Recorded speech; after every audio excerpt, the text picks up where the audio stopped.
Hello दोस्तों, स्वागत करते हैं आप सभी का आपके अपने यूट्यूब चैनल जैकपुर पे। आज के इस वीडियो में हम लोग क्लास 9 का सेट 7 लेकर आए हैं, जो हम लोग टाइप वाइज कर रहे थे। कल तक आप लोगों को मिल चुका था सेट 6 तक, जिसमें हम लोगों ने 40 टाइप के सवाल देख लिए थे। आज के इस वीडियो में हम लोग जो है 41 से देखेंगे, टाइप 41 से देखेंगे और टोटल 50 टाइप के सवाल को देखेंगे। यकीन जानिए इसमें से आपको सवाल आने वाला है, ठीक है। या तो हूबहू सवाल आ जाएगा या नहीं तो आपको उस टाइप का सवाल आएगा, तो आप उसको बनाकर आना, ठीक है, छोड़कर मत आना। बहुत मेहनत लगी आप लोगों के लिए वीडियोस बनाने में, तो प्लीज़ इस वीडियोस के लिए मैंने 500 लाइक का टारगेट रखा, तो प्लीज़ इसको जरूर से जरूर आप लोग पूरा कर देना। तो चलिए शुरू करते हैं। टाइप 41 में आपसे कह रहा है वर्ग अंतराल 15 से 20 की उच्च सीमा क्या है। देखिए, जब कभी भी आपसे उच्च सीमा बोले ना तो सबसे हाईएस्ट नंबर बताइए। उच्च मतलब क्या, हाई, तो हाईएस्ट नंबर क्या है 20, तो ऑप्शन डी आंसर हो जाएगा। अगर आपसे कह दे कि वर्ग अंतराल 10-15 की निम्न सीमा क्या है, तो निम्न सीमा का मतलब होता है सबसे छोटी संख्या कितनी है, 10 है इसमें, तो 10 आंसर हो जाएगा। टाइप 42 में आओ। टाइप 42 में कह रहा है कि ये जो आंकड़ा दिया गया है, आंकड़ों का परिसर क्या होगा। देखिए, परिसर निकालने के लिए ना एक फॉर्मूला होता है, उच्च सीमा घटाओ निम्न सीमा। उच्च का मतलब होता है हाईएस्ट नंबर घटाओ लोएस्ट नंबर, ठीक है। सबसे हाईएस्ट नंबर ढूंढोगे दिए गए आंकड़ा में, सबसे बड़ा देखिए क्या है 95, तो 95 लिख देना।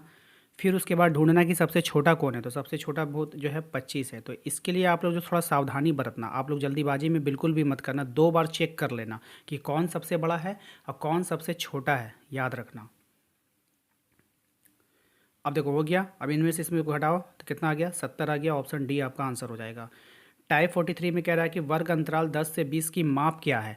यानी जब कभी भी आपसे माप बोले ना, क्या इसकी माप है, क्या इसका मतलब कि लंबाई है, ये देखना है।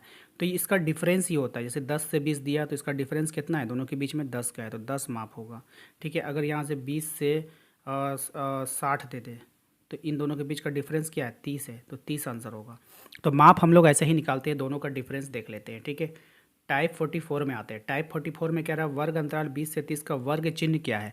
जब कभी भी आपको वर्ग चिन्ह निकालने के लिए दे दिया जाएगा तो आप क्या करना, इन दोनों को जोड़ देना और 2 से भाग दे देना, ठीक है। तो ये हो जाएगा आपका वर्ग चिन्ह, ठीक है।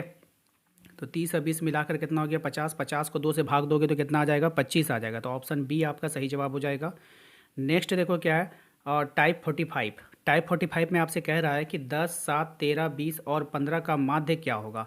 देखिए, माध्य निकालने का सबसे सिंपल फॉर्मूला होता है कि जितने भी नंबर्स आंकड़े दिए जाते हैं सभी को आपको ऊपर में जोड़ देना है, ठीक है। यानी सभी प्रेक्षणों का योग बटे प्रेक्षणों की कुल संख्या, और जितना नंबर है 1, 2, 3, 4, 5 गो है तो यहाँ 5 से भाग दे दीजिएगा, ठीक है। तो सब नंबर को जोड़ दो, सब जोड़ दो कितना है 65, और नीचे 5 गो था तो 5 से भाग दीजिएगा, 13 आंसर आ जाएगा, ठीक है। चलते हैं नेक्स्ट में। टाइप 46 में आइए।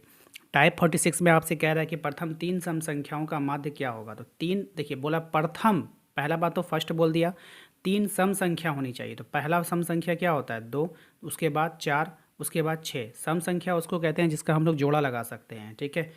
तो यहाँ पे हो गया। अब इनका माध्य निकालना है, तो माध्य कैसे निकलता है, सभी को जोड़ करके जितना नंबर है 1, 2, 3 नंबर है तो 3 से भाग, 6, 4, 10, 2, 12 लिख दो ऊपर में, 3 गो नंबर है 3 से भाग दे दो, 4 आंसर आ जाएगा आपका, ठीक है।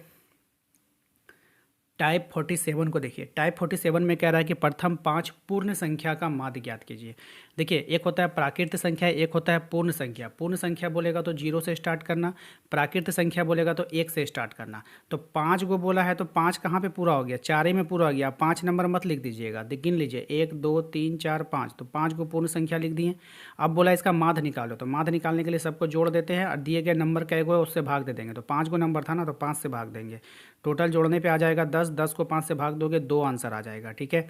अब देखो फिर कह रहे हैं यहाँ पे प्रथम 5 प्राकृत संख्याओं का माध्य क्या होगा।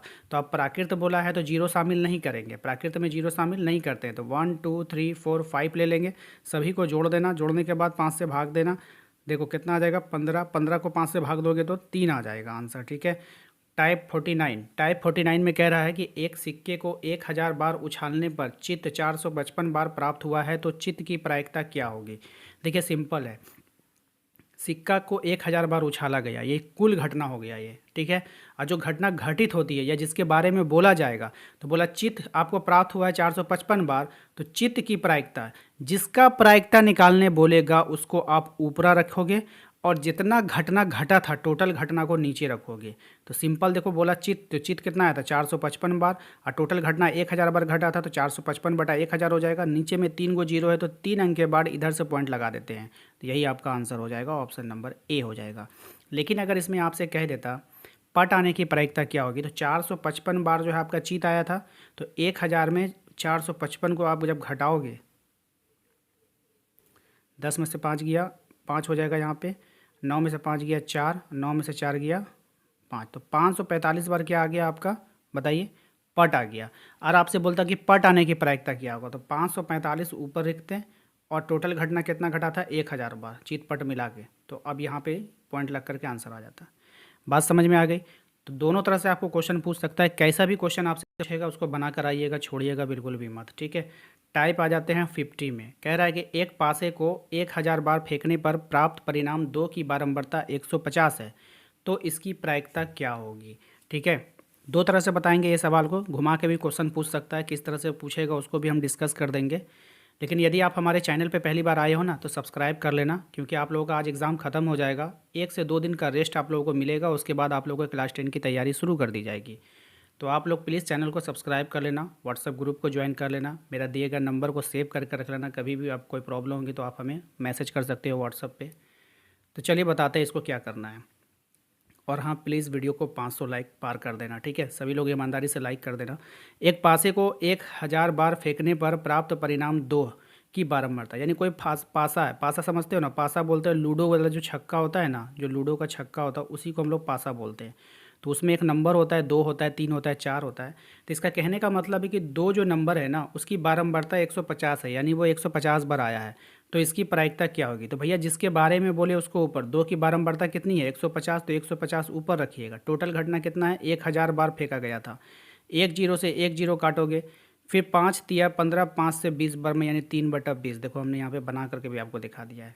150 बार 1000 बार फेंका गया था, 1 जीरो से 1 जीरो काटे तो 15/100 बचा, फिर 5 से काट दो 3 बार में, 5 से काट दो 20 बार में, 3/20 आंसर हो जाएगा। लेकिन इस सवाल को बहुत तरीके से घुमा के पूछ सकता है आपसे, यहाँ पे 4 की पूछेगा, 5 की पूछेगा, तो आप इसको इग्नोर कर देना, ठीक है। बारंबारता पे ध्यान देना, कितनी उसकी बारंबारता आई, बोलेगा 6 की बारंबारता 200 है, तो 200 ऊपर रखेंगे और कुल घटना को नीचे रखेंगे, यानी जिसके बारे में बोले उसको ऊपर रखिए, जिससे तुलना करने के लिए बोले उसको नीचे रखिए। इस तरह से आप आसानी से आंसर निकाल पाओगे। तो आज का ये लास्ट वीडियो था आपके लिए। सभी को बेस्ट ऑफ लक एग्ज़ाम के लिए, अच्छे से एग्ज़ाम दीजिएगा, बिल्कुल भी घबराइएगा मत आप लोग, ठीक है। और सोशल साइंस में थोड़ा बहुत आप लोगों को जो दिक्कत हो सकती है, तो सोशल साइंस को आप लोग जो है ना ठंडे दिमाग से सोच करके अपने तजुर्बे से आप लोग आंसर कीजिएगा, ठीक है। बिल्कुल भी घबराना नहीं है। थोड़ा सा सोशल साइंस का टफ क्वेश्चन पूछता है, बाकी साइंस और मैथ आपका बहुत ईजी जाएगा। तो आप लोग अच्छे से जाओ और बढ़िया से एग्ज़ाम दो। सभी को best of luck. Thank you. जय हिंद, जय भारत।